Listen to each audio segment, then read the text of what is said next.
ایک ڈاکو کا کہنا ہے، میں چوتھی کلاس میں تھا جب ایک دن مدرسے سے گھر واپس آیا تو میری پینسل گم ہو گئی تھی۔ میں نے اپنی والدہ کو بتایا۔ انہوں نے مجھے سزا کے طور پر بہت مارا، بہت زیادہ گالیاں بھی دیں، بے عقل کہا اور یہ بھی کہا کہ مجھ میں ذمہ داری کا احساس نہیں ہے۔ اس کے علاوہ وہ جو کچھ مجھے کہہ سکتی تھیں انہوں نے کہا۔ اپنی والدہ کی اس قدر سختی کی وجہ سے میں نے خود سے پکا ارادہ کر لیا کہ اب اپنی والدہ کے پاس خالی ہاتھ نہ جاؤں گا۔ اس لیے میں نے سوچا کہ اپنے ساتھ والے ساتھیوں کے قلم چرا لیتا ہوں۔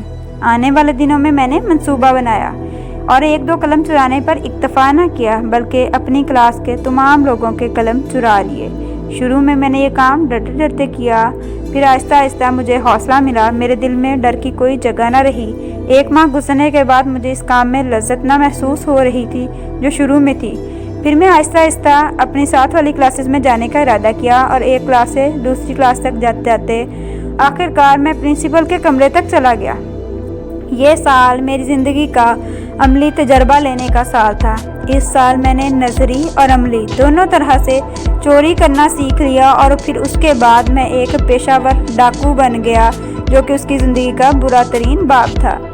اس کے بعد اسی طرح کے ایک اور واقعے کی طرف چلتے ہیں کہ ایک والدہ کا کہنا ہے، میرا بیٹا جب دوسری کلاس میں تھا، مدرسے سے واپس گھر آیا تو اپنی پینسل گم کر کے آیا تھا۔ میں نے اس سے پوچھا، آپ نے کس چیز کے ساتھ لکھا؟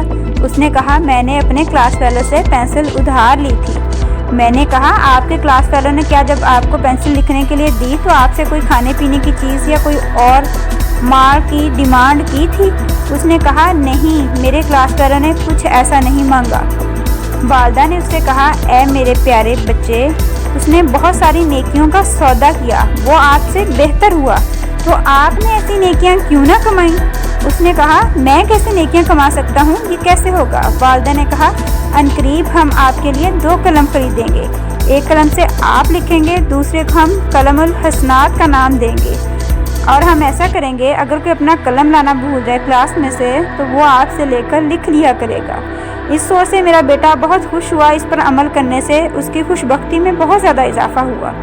اس نے اپنے بیگ میں 1 قلم اپنے لکھنے کے لیے رکھا اور 6 قلم قلم الحسنات میں سے رکھے۔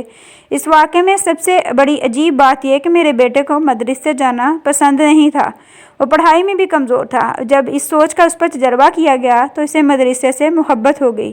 اس وجہ سے یہ ہوا کہ وہ کلاس کا تارا بن گیا۔ سب اساتذہ اسے پہچاننے لگے۔ سارے کلاس فیلوز مشکل میں اس کی تعریف کرتے۔ جب کسی کا قلم گم جاتا تو وہ اس سے قلم لے لیتا۔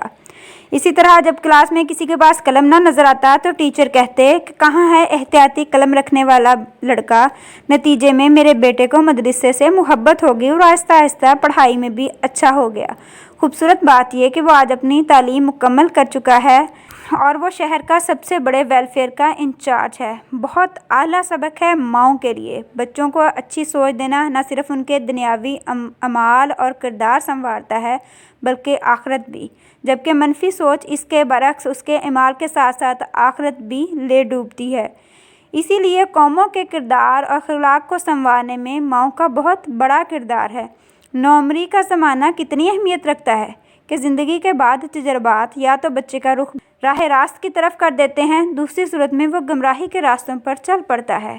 کھانا بناتے ہوئے زیادہ بنا لیں، کسی کو بھجوا دیں، کپڑے لیتے ہوئے کپڑے کا 1 جوڑا اضافی لے لیں، کسی کو دے دیں، سودا، سبزی، پھل، آٹا خریدتے وقت کچھ چیزیں ایسی لیں جو کسی اور کو دے دیں۔